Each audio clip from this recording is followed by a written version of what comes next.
அஸ்ஸலாமு அலைக்கும் வரஹ்மத்துல்லாஹி வபரகாத்துஹு. இன்னல் ஹம்துலில்லாஹ் நஹ்மதுஹு வ நஸ்தஈனுஹு வ நஸ்தக்ஃபிருஹு வ நஊது பில்லாஹி மின் ஷுரூரி அன்ஃபுஸினா வ மின் ஸய்யிஆத்தி அமாலினா. மை யஹ்திஹில்லாஹு ஃபலா முதில்ல லஹு வ மை யுலில்ஹு ஃபலா ஹாதிய லஹு. அஷ்ஹது அன் லா இலாஹ இல்லல்லாஹ் வ அஷ்ஹது அன்ன முஹம்மதன் அப்துஹு வ ரசூலுஹு அம்மா பஅத். அஊது பில்லாஹி மினஷ் ஷைத்தானிர் ரஜீம். பிஸ்மில்லாஹிர் ரஹ்மானிர் ரஹீம். யா அய்யுஹல்லதீன ஆமனு இத்தகுல்லாஹ் ஹக்க துகாத்திஹி வலா தமூத்துன்ன இல்லா வ அன்தும் முஸ்லிமூன். கண்ணியத்துக்குரிய எல்லாம் வல்ல அல்லாஹுவின் நல்லடியார்களே, அல்லாஹு ரப்புல் ஆலமீன் நம் மீது கடமையாக்கி இருக்கின்ற இந்த ஜும்மாவுடைய நாளில் அதை நிறைவேற்றுவதற்காக நாம் அனைவரும் இங்கே ஒன்று குழும்பியிருக்கக்கூடிய இந்த சந்தர்ப்பத்தில் நபிகளார் போதித்த மனிதநேயம் என்கின்ற தலைப்பின் கீழ் செய்திகளை நாம் அறிந்து கொள்ள இருக்கிறோம். அதுக்கு முன்பாக கொஞ்சம் அப்படி வரிசையாக முன்னாடி தள்ளி உட்காந்துடலாமா? பின்னாடி வரவங்களுக்கு இடம் இல்லாமல் இருக்குது. முடிஞ்ச அளவுக்கு அட்ஜஸ்ட் பண்ணி உட்காருங்க. அப்போ இந்த தலைப்புக்கான காரணம் என்னவென்று சொன்னால், இஸ்லாமிய மார்க்கத்தையும் முஸ்லீம்களையும் குறிவைத்து தொடர்ச்சியாக மதவெறுப்பு பேச்சுக்கள் மூலமாக பலவிதமான செயல்பாடுகள் நிகழ்ந்து கொண்டு இருக்கிறது.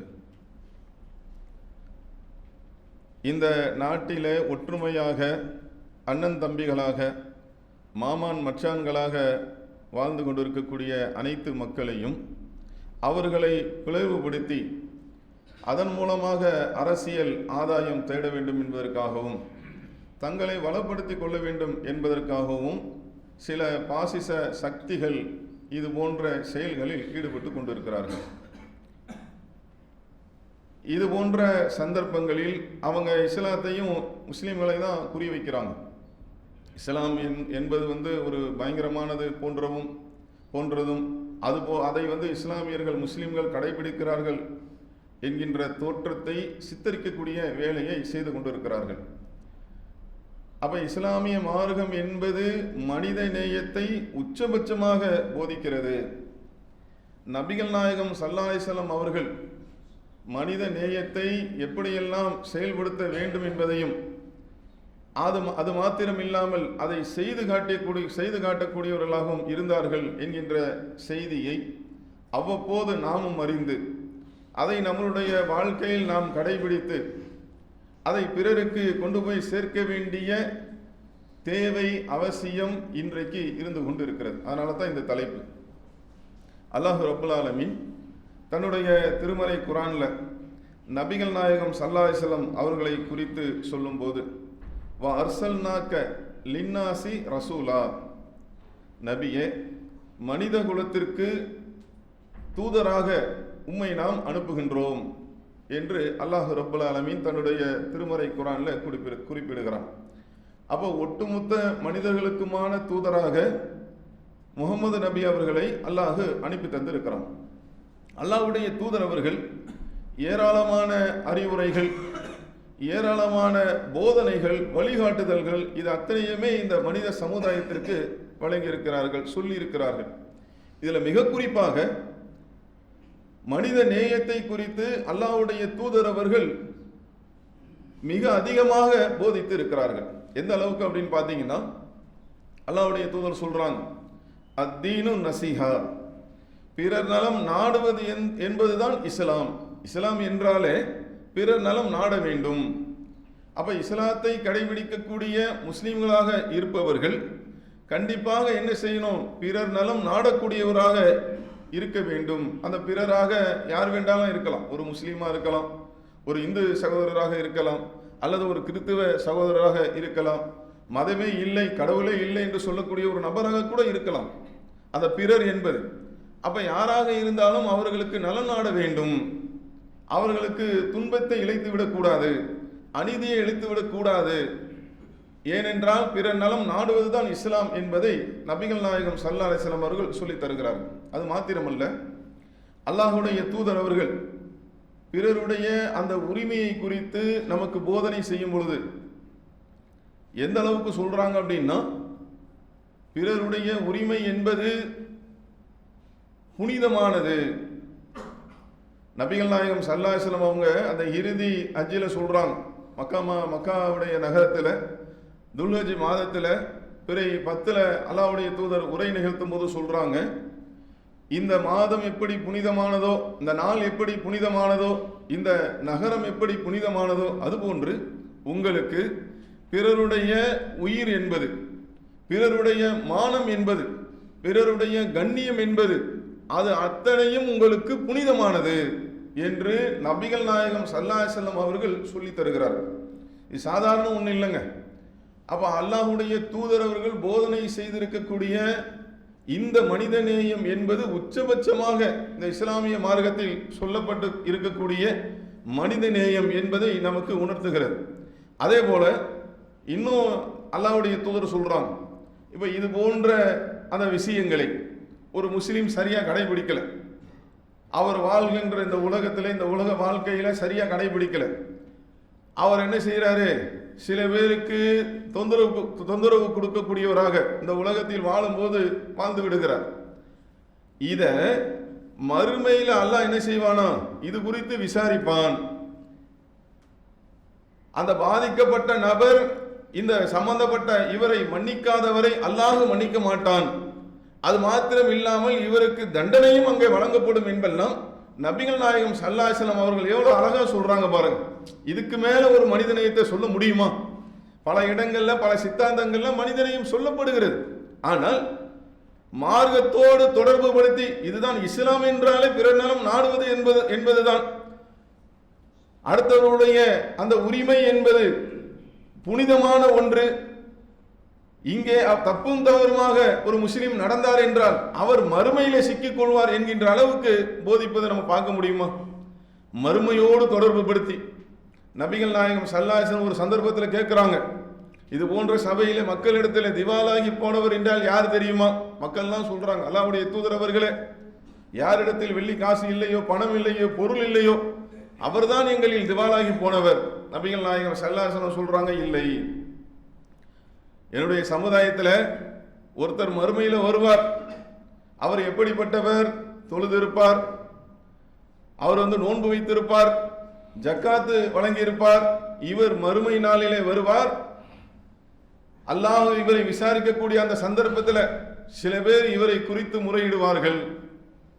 இந்த உலகத்தில் வாழும்போது எங்களை இவர் துன்புறுத்தி விட்டார், எங்களை அடித்து விட்டார் என்றெல்லாம் முறையிடுவார்கள்.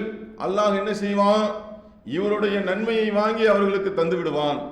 இன்னும் சில பேர் எழுந்து, இறைவா, எங்களுக்கும் இவர் அநீதி இழைத்திருக்கிறார் என்று சொல்லுவார்கள், அல்லாஹ்விடத்திலே முறையிடுவார்கள். அந்த சந்தர்ப்பத்தில் அவர்கள் செய்த அந்த தீமையை வாங்கி இவர் கணக்கில் ஏற்றி அல்லாஹ் இவரை நரகத்துக்கு அனுப்பிவிடுவான் என்று நபிகள் நாயகம் சொல்லிவிட்டு சொன்னார்கள், இவர்தான் திவாலாகி போனவர். யோசித்து பாருங்கள், இதற்கு மேல உச்சமாக மனிதநேயத்தை சொல்ல முடியுமாங்க? ஒரு மனிதன் உலகத்தில் வாழும்போது சக மனிதர்களுக்கு சரியான முறையில் அவருடைய உரிமையை வழங்காமல் அவர் இருந்து விட்டார். இது குறித்து மறுமையில் கேள்வி எழுப்பப்பட்டு அல்லாஹ் அவர்களுக்கு தண்டனை வழங்குவான். எப்படிப்பட்ட ஆன்மீகம் பாருங்க! வெறுமனே இறைவனுக்கு தொண்டு செய்வது, அதுல மாத்திரம் என்ன செய்ய முடியாதான்? அல்லாஹ்வுடைய அன்பை பெற்றுவிட முடியாது, மறுமையில வெற்றி அடைந்து விட முடியாது. இந்த செய்தி அதான் உணர்த்துது. எப்படிப்பட்ட ஆன்மீகம் பார்த்தீங்களா? இறைவனை, கடவுளை வணங்குவது மாத்திரமில்லாமல், கடவுளுக்கு செய்ய வேண்டிய தொண்டுகள் மாத்திரம் இல்லாமல், வாழும்போது மனிதர்களுக்கும் மனிதர்களிடத்திலும் சரியாக வாழ வேண்டும், எந்த விதத்திலும் அநீதி இழைத்து விடக்கூடாது.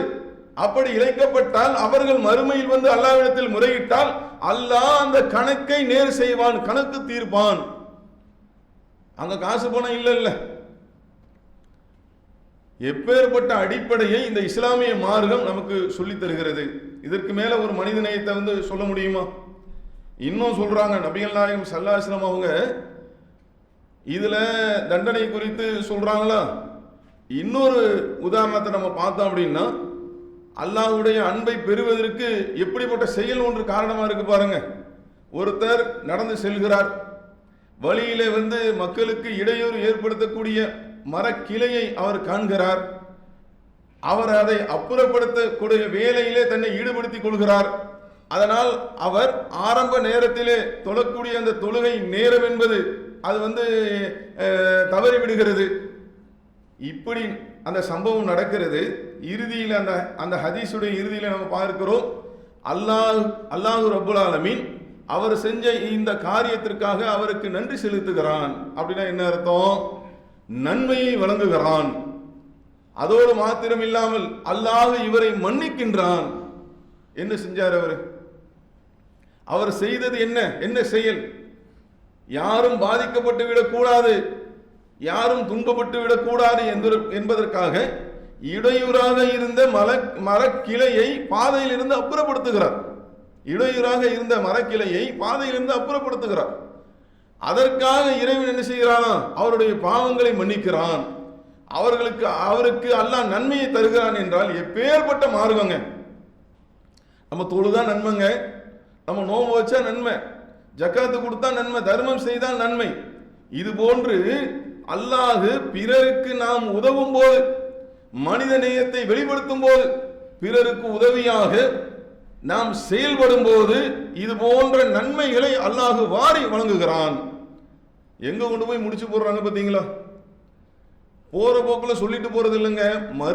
மறுமை விசாரணை வரைக்கும் போது. மறுமைனா என்ன? நாமெல்லாம் மரணித்த பிறகு அல்லாஹ் உயிர் கொடுத்து விசாரிப்பானே, அந்த மறுமை வரைக்கும் இந்த செயல்கள் தொடர்கிறது. அப்ப மனித நேயத்தோடு ஒருத்தர் வாழாவிட்டால், அவர் இந்த இஸ்லாத்தை அதனுடைய அடிப்படையில் கடைபிடிக்காவிட்டால் அவர் அங்கே சிக்கிக் கொள்வார் என்று நபிகள் நாயகம் ஸல்லல்லாஹு அலைஹி வஸல்லம் அவங்க போதிக்கின்றார்கள். அதே போல போதனை மாத்திரம் இல்லாமல் நபிகள் நாயகம் ஸல்லல்லாஹு அலைஹி வஸல்லம் அவங்க அதை செஞ்சு காட்டினாங்க.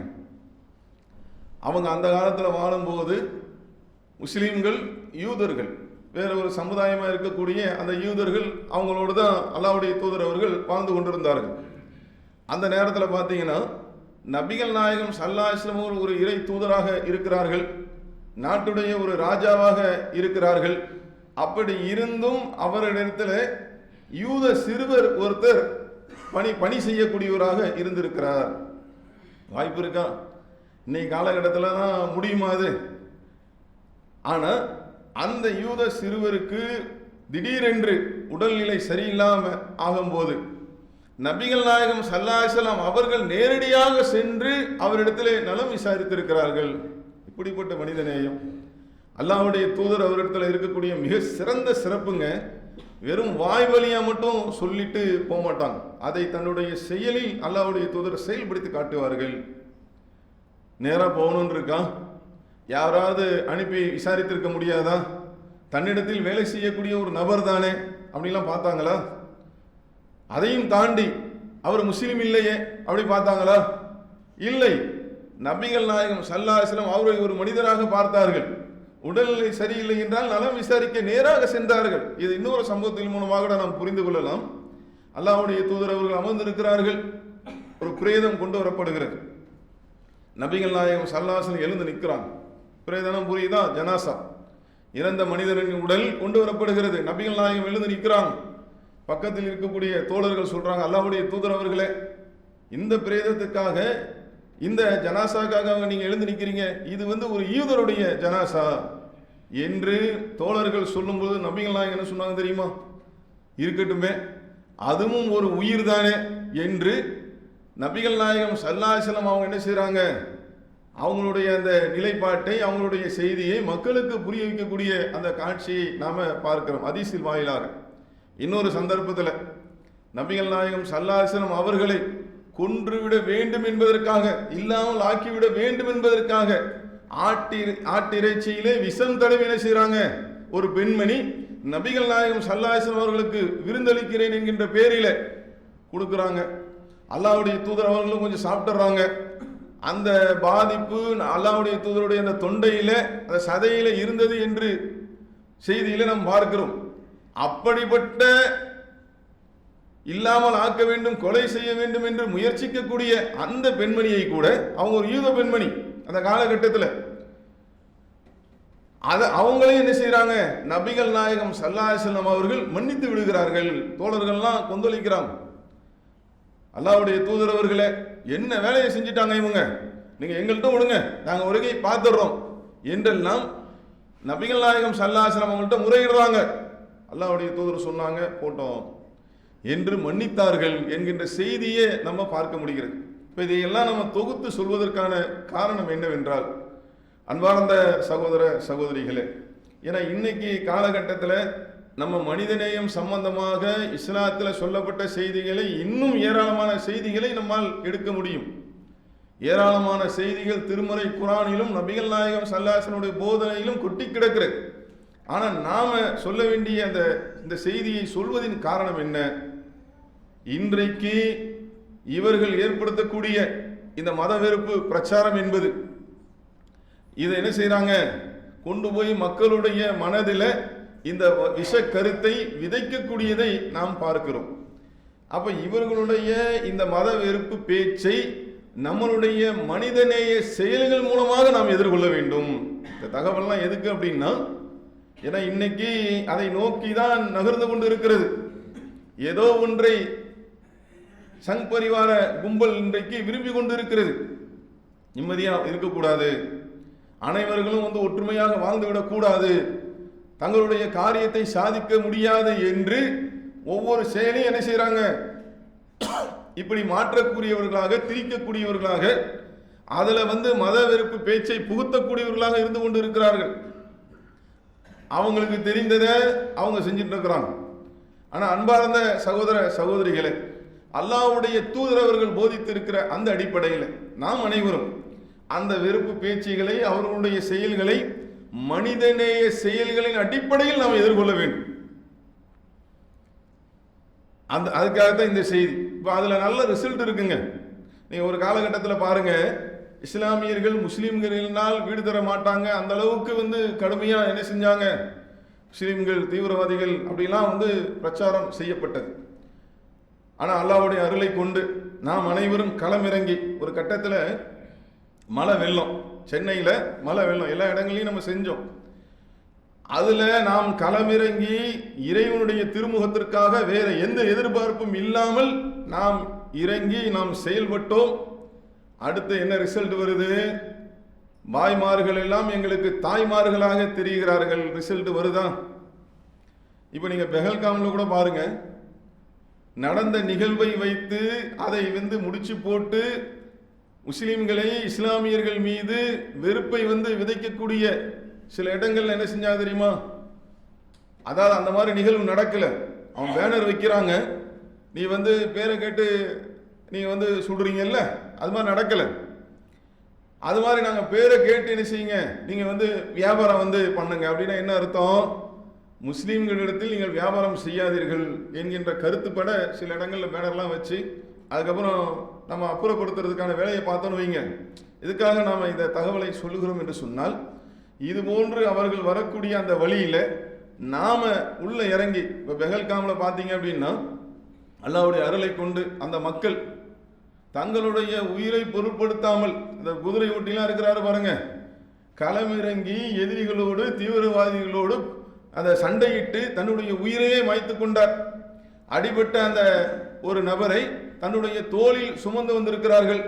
இப்படி பல வீடியோக்கள், பல செய்திகள் வந்தவண்ணம் இருந்தது. அந்த காலகட்டத்தில் எல்லாரும் என்ன செய்யறாங்க, நீங்க அப்படி சொல்லாதீங்க, இஸ்லாமியர்கள் முஸ்லீம்களை குறித்து அப்படி நீங்க பேசாதீங்க என்பது போன்று பல செய்திகள் வந்தது. அப்ப இதே போன்று நாம் அனைவரும், ஏன்னா இன்னைக்கு இந்த காலகட்டம் அதை நோக்கி தான் நகர்ந்து கொண்டு இருக்கிறது. நம்ம ஆல்ரெடி செய்து கொண்டு இருக்கிறோம். மனிதநேய சேவைகளை, பணிகளை நாம் செய்யாமல் இல்லை, இன்னும் நாம் அதிகப்படுத்த வேண்டும். என்னெல்லாம் வாய்ப்பு கிடைக்குதோ, இஸ்லாம் இப்படி தாங்க சொல்லுது. இறை தூதர் மனித நேயத்தோட தாங்க இருக்க சொல்றாங்க. இதுக்கு எங்களுக்கு ஏராளமான கூலி இருக்குங்க. மரக்கிளையை அகற்றி போட்டவருக்கு அல்லாஹ் மன்னிக்கிறான் என்றால், வேற வேற செயல்பாட்டின் மூலமாக, இப்ப வெயில் அடிக்குது, தண்ணி தாகத்துக்கு நம்ம தண்ணீர் பந்தல் வைக்கிறோம், ஏதோ நம்மளால முடிஞ்ச சேவையை செய்கிறோம், அதுக்கு நன்மை இருக்காதா? கண்டிப்பாக உண்டு. அப்ப இதையெல்லாம் கருத்தில் கொண்டு நாம் மனிதநேய செயல்களை செய்யக்கூடியவர்களாக நாம் ஆக வேண்டும். அல்லாஹ் ரப்புல் ஆலமீன் நாம் எதை கேட்டோமோ அதை செயல்படுத்தக்கூடிய அந்த வாய்ப்பினை தர வேண்டும் என்று சொல்லி என்னுடைய முதல் உரையை நிறைவு செய்கிறேன்.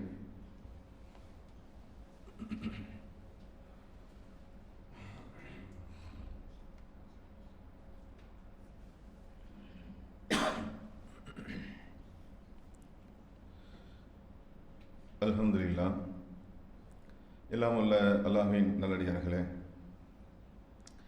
பாஜக எம்பி நிதிஷ்குமார் துபே,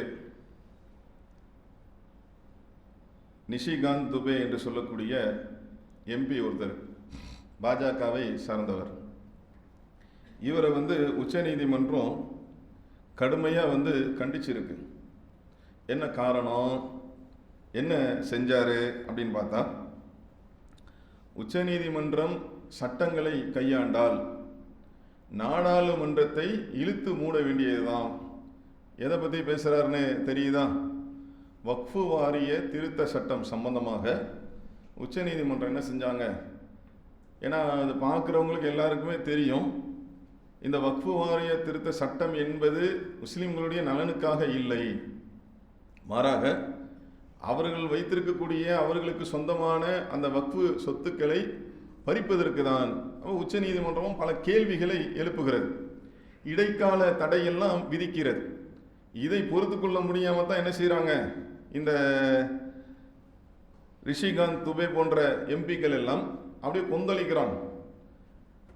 உச்சநீதிமன்றமே சட்டங்களை கையாண்டால் நாடாளுமன்றத்தை இழுத்து மூட வேண்டியதுதான் அப்படின்னு சொன்னாப்புல. அடுத்து என்ன செஞ்சாப்புல, இது சமூக வலைதளத்தில் போட்டது. அடுத்தது செய்தியாளர்களை சந்திக்கிறாப்புல. சந்திச்சு அங்கே என்ன பேசுகிறாப்புல அப்படின்னா, உள்நாட்டு போர் உள்நாட்டில் போர் நடந்தால் உச்சநீதிமன்ற நீதிபதி சஞ்சீவ் கண்ணா, இவர் தான் அந்த இதை சொன்னவர், உச்சநீதிமன்றத்துடைய நீதிபதி, அவர் தான் காரணம் என்று அடுத்த கருத்தை விஷக்கருத்தை விதைக்கிறார். அடுத்து என்ன சொல்றாப்புல அப்படின்னு பார்த்தீங்கன்னா, மத கலவரங்களுக்கு ஏற்பட்டால் உச்சநீதிமன்றம் தான் பொறுப்பு, இப்படி பேசுறாப்புல. வெளிப்படையாகவே இந்த நாட்டில் பிரச்சனைகள் கலவரங்கள் அதெல்லாம் வந்துச்சு அப்படின்னா உச்சநீதிமன்றமோ அதனுடைய அந்த நீதிபதியும் தான் பொறுப்பு என்பது போல என்ன செஞ்சாப்புல, இது போன்ற கருத்துக்களை சொன்னதின் காரணத்தினால் உச்சநீதிமன்றம் என்ன செஞ்சாங்க, கடுமையான முறையில் கண்டனத்தை தெரிவித்து இருக்கிறார்கள். அப்போ நம்ம பார்வை என்ன அப்படின்னு பார்த்தீங்கன்னா, இப்போ இவரை போன்ற பாஜகவை சேர்ந்தவர்கள் இதுபோல பேச்சுக்களை, நாவு துடுக்கான பேச்சுக்களை இன்று நேற்றா பேசுகிறாங்க. நல்லா யோசிச்சு பாருங்க, சிறுபான்மை சமூகத்துக்கு எதிராக எத்தனை நாட்களை அவங்க பேசிட்டு இருக்கிறாங்க. மிக குறிப்பாக இஸ்லாமியர்களை முஸ்லிம்களை குறிவைத்து அவர்களை அப்படி செய்ய வேண்டும், இப்படி செய்ய வேண்டும், அடக்க வேண்டும், ஒடுக்க வேண்டும் என்றெல்லாம் எப்படியெல்லாம் நாவு துடுக்கான வார்த்தைகளை போட்டு என்னெல்லாம் பேசுனாங்க. இதை இன்னைக்கு என்ன செய்யறாங்க, உச்ச நீதிமன்றம் கண்டிக்கிறாங்க, முன்னாள் நீதிபதிகள் அவங்க கண்டிக்கிறாங்க, அதே போல அரசியல் தலைவர்கள் அவர்கள் எல்லாம் கண்டிக்கிறார்கள், இன்னும் நியாயவான்கள் அவங்களாம் கண்டிக்கிறாங்க.